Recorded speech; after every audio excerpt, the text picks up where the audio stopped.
બહુ મોડું થઈ ગયું. હું તો વાટ જોઈને થાકી. ક્યાં ગયા હતા? મંદિરે. તો મારે હવે સૈયરુના મેળા સાંભળવા મળશે. બધી કહેતી હતી કે તારો ધણી પૂજા પાઠ કરે તો ઝટ સારાથી દેખાય, ખાલી ખોળો ભરાય. બધાએ વાળું કરી દીધું. ચાલો જમી લો. રહેવા દે, ભૂખ ભાંગી ગઈ છે. ક્યાંક ઓલા સાદુડાનો ચમત્કાર જો, એમાં ભવની ભૂખ ભાંગી જશે તો મારો ભવ બગડશે. ભવનો કોઈ ભરોસો નથી, અને સાધુ થવું એટલું સહેલું થોડુંક છે. અરે જેને લગ્ની લાગે એને પણની વાર નથી લાગતી. રાજા ભરથરીએ ભેખ લઈને પણમાં પિંગળાને ત્યાગી.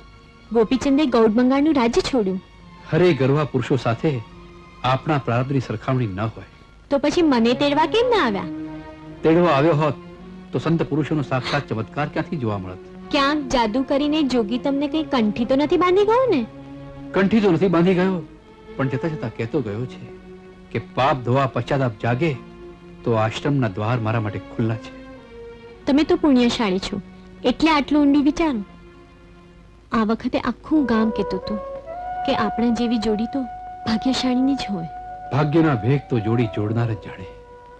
મેં એક જ્યોતિષીને હાથ દેખાડ્યો હતો. એણે કહ્યું હું તો ચૂડી ચાંદલા હારે જવાની છું તમારી પહેલા. ને સ્ત્રી માટે એનાથી મોટું સૌભાગ્ય કયું હોય? 4 વાર તો એ ચૂંદડી ઓઢે છે. એક સગપણની, બીજી ચોરીની, ત્રીજી સિમંતની ને ચોથી ચિત્તાની.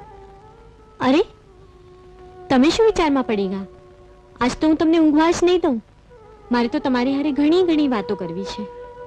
વાતો તો મારે ઘણી ઘણી કરવી છે, પણ કોણ જાણે આજે ઘટડાને ઘેન ચડ્યું છે. ઘેન ચડ્યું હોય તો સૂઈ જાઓ. હું તમને વાલકનો વીંઝડો વીંઝું છું. વાતો કાલે કરીશ. બસ.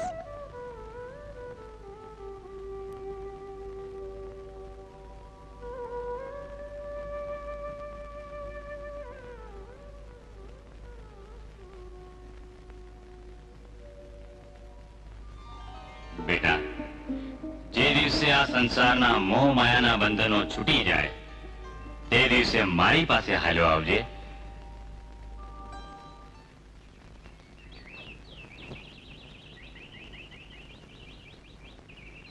બહુ હા. અરે ઓ બહુ. બહુ બેટા, જી. તમારા ઓરડાનો દરવાજો તો ક્યાં ના ઉઘાડો છે અને મુરજી કેમ દેખાતું નથી? આટલામાં જ હશે ક્યાંક. અને મૂળજીની માં, તમે કહો છો કે અડધી રાતથી દરવાજા ઉઘાડા છે, અને અત્યારે તો બપોર થવા આવી તો એ પાછો ના આવ્યો, એટલે એ જાય ક્યાં? રાત્રે મેં કેટલું એ કહ્યું તો એ વાળું એ નર્યું. મને તો લાગે છે કે નક્કી ઓલા સાધુડાએ જ કે જંતર મંતર કર્યા હશે. અરે તમે શું નાખી દેવા જેવી વાત કરો છો? ચિંતા ના કરો, સાંજ સુધીમાં જ્યાં હશે ત્યાંથી પાછો આવી જશે. ભાગી થોડું જવાનો છે. આ વનમાં આગ લગાડીને નિર્દોષ પંખેડાઓને બાળવાનું પાપ શા માટે કરી રહ્યો છે? પ્રારબ્ધને હું પીછાડતો નથી મહારાજ. અત્યારે તો મને તમારા ગાંઠ પર હસવું આવે છે મહારાજ. અરે મુરજી, તું અહીં શું કરી રહ્યો છે? ભગત, કરેલા કર્મોને યાદ કરી શું ભોગવવું પડશે એની ભાળ કાઢું છું. એની ભાળ કાઢવી હોય તો ગંગા ગોમતીના 68 તીરથ આદર. મારા વાલાની મેર થશે તો ક્યાંક તને જરૂર મળી જશે. એમ જ થશે ભગત, એમ જ થશે. ભગત, મેં આજ સુધી તમારી ભક્તિની ખૂબ હાંસી કરી છે. આજે 2 હાથ જોડીને માફી માંગુ છું. ભગત, મારું એક કામ કરશો? હા હા.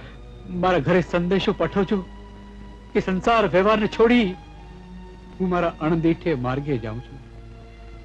મારા ઘરે મારો શોક ન કરે. ભગત, આ સમાચાર દેતા તમારી જીભ કેમ ન જલાડી? દીકરા, હવે તારા વગર હું કેમ જીવીશ? દીકરા, હું કેમ જીવી શકીશ? બેટા, ધાર્યું ધણીનું થાય છે, બાકી ભાગ્યમાં લખાયેલા લેખ કોઈથી ભૂસાતા નથી. ચિંતા ન કરો કરશન, એ તો કલ્યાણના માર્ગે જઈ રહ્યો છે. ભગવાન, ભાગ્ય ઘટી વેળાએ તને કોઈ નહીં ને હું જ નડી. મેં કયો ગુનો કર્યો હતો તારો પ્રભુ? આટલા નજીક હોવા છતાં એને મને એના મનનો અણસારો ના આવવા દીધો.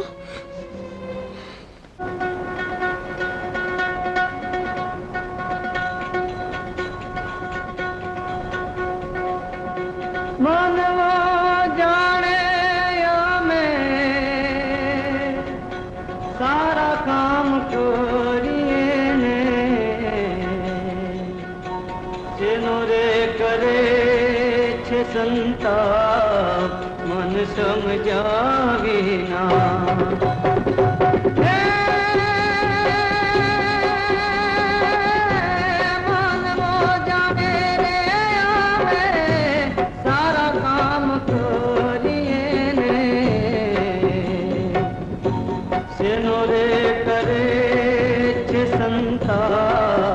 મન સમજાવી ના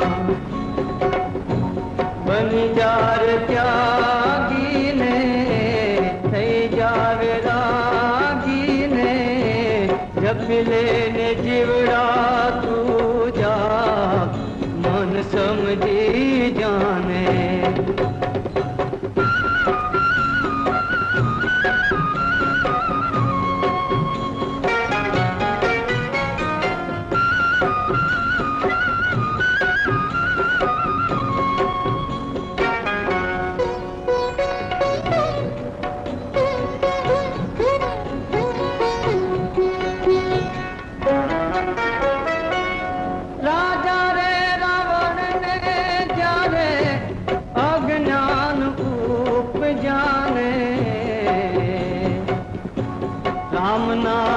ઘરમાં નાખો હાથ અમન સમજાવી ના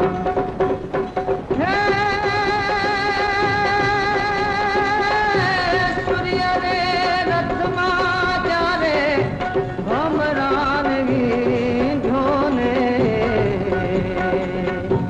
રામજીએ મારા જોને બાણ અમન સમજી જાને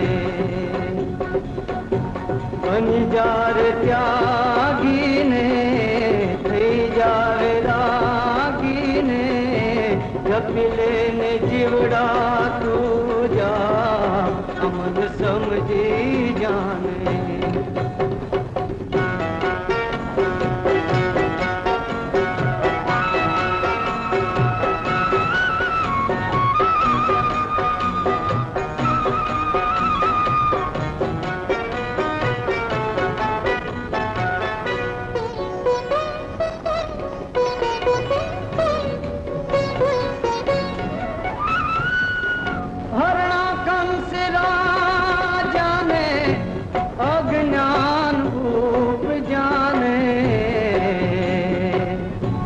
જપાવે પોતાના રે જા અમન સમજાવી ના હે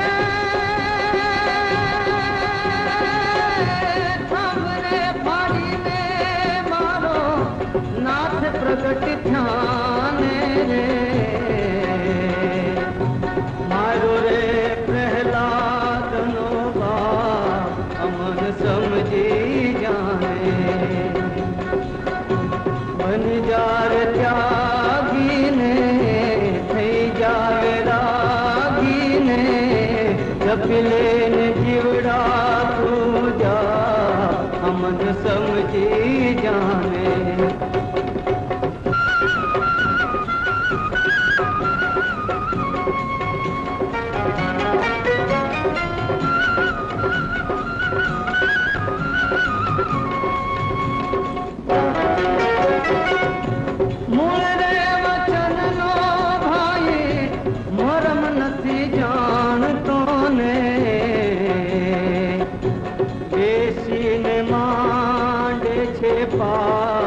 અમન સમજાવી ના